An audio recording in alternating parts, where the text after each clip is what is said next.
As someone who can't read and has damn near zero knowledge or interest in Greek mythology, Norse mythology, or Japanese mythology, or anything like that, I must say that Ragnarok actually stood out way more than just an anime of some really good ass fight scenes. The crazy thing is that that's all I really wanted coming into this, but after rewatching season 1 and finishing up the last 5 episodes of season 2 that just dropped, I must admit that Ragnarok has a lot more going for it than I initially thought. Now, am I gonna delve into mythological studies?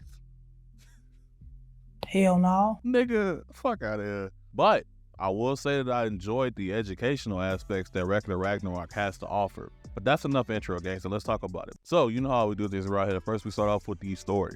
As always, we start off with a quick overview of the story. The story is actually extremely unique in this show.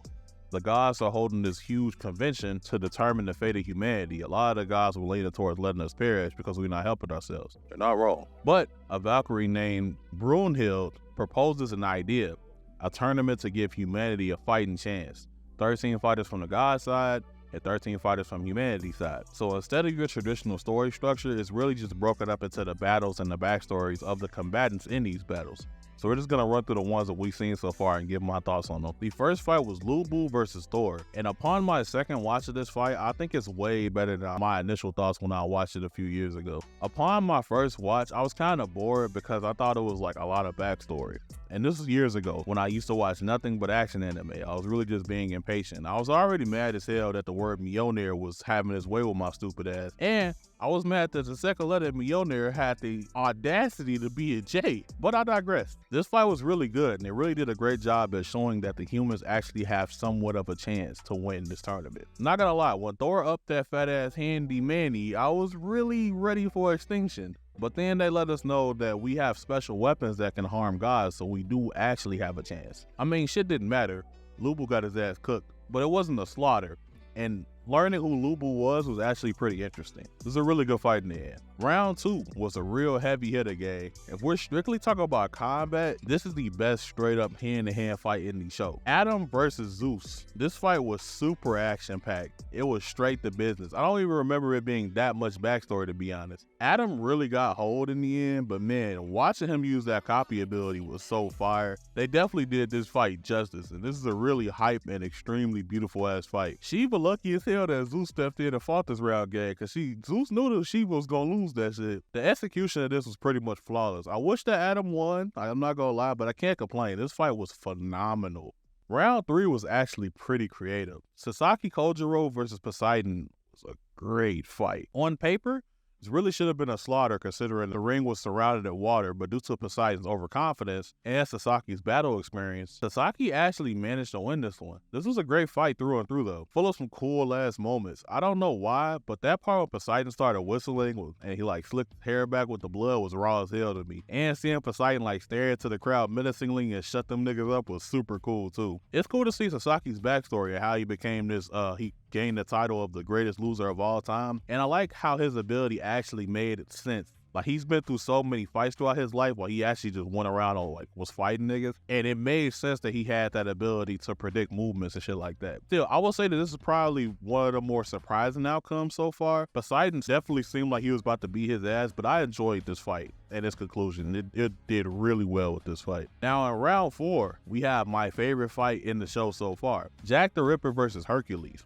Season 1 left us off just before this fight started, and me and my homies Josh, Taj, and Matthew were theorizing and imagining what was going to happen in this fight, or just predicting what was going to happen. Let's just say, it was safe to say that this fight went above and beyond all expectations that we had, and this fight has given us one of the most creative battles that I've seen in anime to this day. Jack the Ripper versus Hercules had all the right pieces in play. Jack weapons being his gloves so he can weaponize anything that he touches. The setting for the fight being his murder playground, which is London, which is his backyard. Jack the Ripper's eyes being able to see emotions were all really good story elements placed throughout this fight. This fight was super well executed. I remember before the fight, when we were theorizing, my homie Josh sent me this video of somebody putting this creepy rendition of London bridges playing with the manga panels, and we were both like, damn, I really hope they do that shit in the show. That's gonna be raw as hell. And I think it was during a flashback when I heard it faintly come in the background. And I was like, yeah, pack this shit up. This fight is amazing.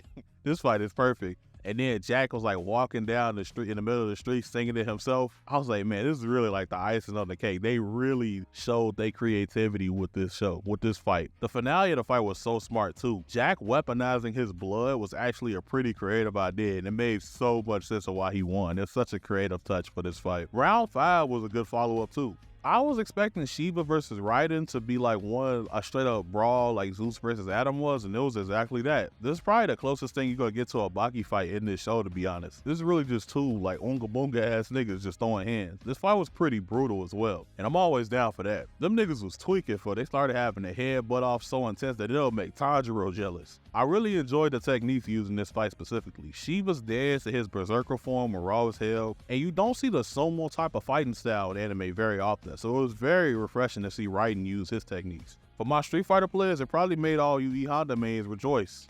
Side note, fuck all y'all, by the way. Nothing personal, no, nothing personal. Raiden and Shiva definitely ended up being a really good follow-up, and it actually stood out fairly well, even being placed after arguably the best fight in the show to this day. The last fight we have for now is Buddha versus Zero.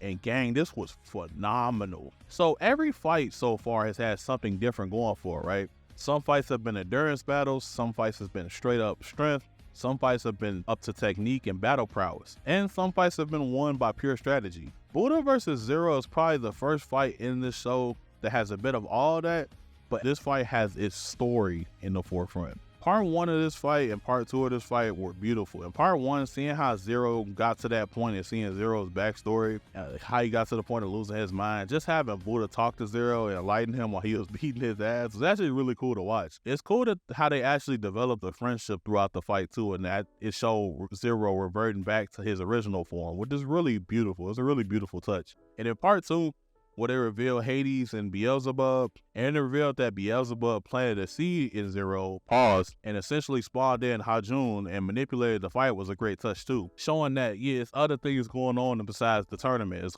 other things going on in the background. It's not as straight up as people think it is. Not to mention just how good the fight between Buddha and Hajun was in general. Buddha going for that spell and showing a little visual of him grabbing Zero's hand was fire. That's some crazy good symbolism. I love that. And also the small detail that Buddha was able to start reading his movements again because Hajun started to feel fear was satisfied as hell to figure out. They really pulled out all the stops for this one for sure. This might be 1B. This might be up there with Jack the Ripper and Hercules. I really like this fight. They're handling the story in this show phenomenally well. I can't wait to see Hades and Beelzebub fights and whatever comes next. It's a lot of behind the scenes stuff going on in this tournament too. I really hope that they like expand upon that and really show some more. I think the last thing we've seen was Odin and Beelzebub like about to throw them bitches type shit. So if we can get that, I wouldn't mind. But overall, the story in this show is phenomenal. Now let's move on to our characters and our character interactions. One thing that I think is really creative in this show is its characters. It's extremely interesting how they depict all these gods and these historical figures. And to put it simply, I ended up liking a lot of them. So let's run through a few. I would say that Brunhild, aka Miss She Can Have Whatever the Fuck She Want From Me, is a great main character. And that's cool considering that she don't get a lot of screen time. She's low-key carrying a heavy-ass burden that you may not realize or think about or have a second guess about. She is solely responsible for choosing the champion of humanity's side. So not only is she responsible for the death of everyone she chooses, she's also responsible for the death of her fellow Valkyries. So she's pretty much emotionally all in on this. She actually cares a lot about humanity. Shit, you can argue that she cares about humanity more than a lot of humans do. So it's cool to see her actually invested in the humanity side, and she's made some pretty great choices, so she has to have some abnormal battle IQ. Her and Gold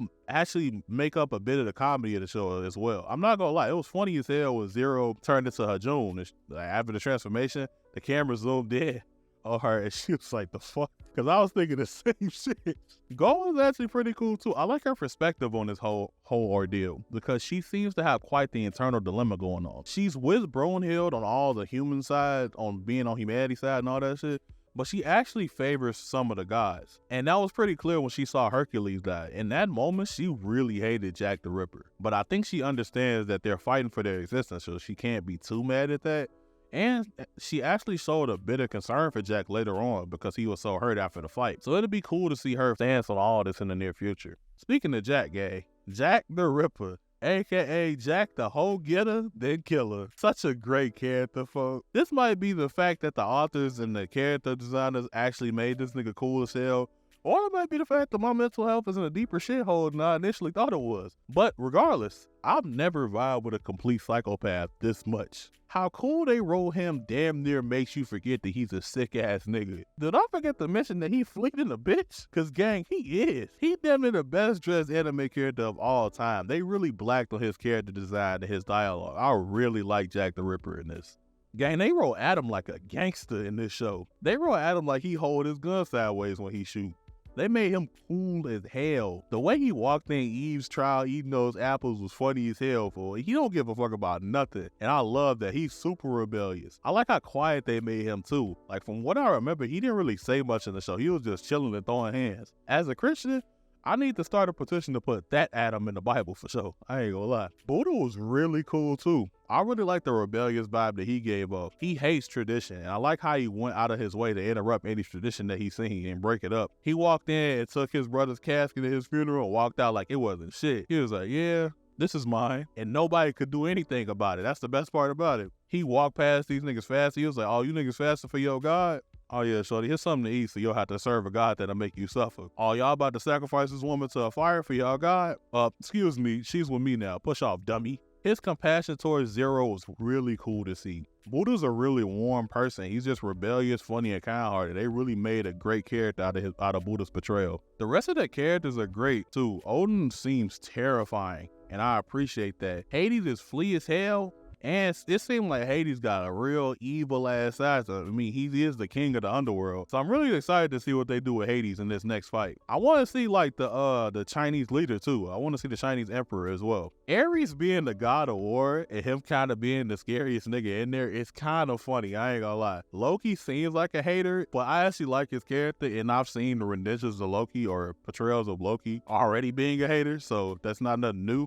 Zeus is pretty funny and extremely animated. Like when he was telling Shiva that he was gonna fight next, that shit was funny as hell. He was like, nah, bro, it's my turn. Yeah, I'm fighting next. But I'm fighting next. Poseidon was pretty cool too. He gave out a pretty savage vibe. I really liked it. His arrogant vibe. I really liked Poseidon's character. Lubu was just like a savage, like Bakugo type archetype of character, so I really like that. I always like those characters. Thor was like strictly about business. I think Thor is actually pretty underrated because Thor ain't seemed like he was with none of this shit. He was just fighting. I don't think Thor really has any hatred towards humanity or anything like that, from what I see in the show, from that portrayal of Thor. So I really like what they did with Thor. And Aphrodite could have my children anytime she wanted. So, no, they really handled the characters well. And I'm excited to see more of them. And I'm excited to see more of Hades and Beelzebub too. Now let's move over to looks, presentation, and music. You can say whatever the hell you want about this show, but you're not gonna say that this show don't look great. Graphinica and Umeda Company did a great job on the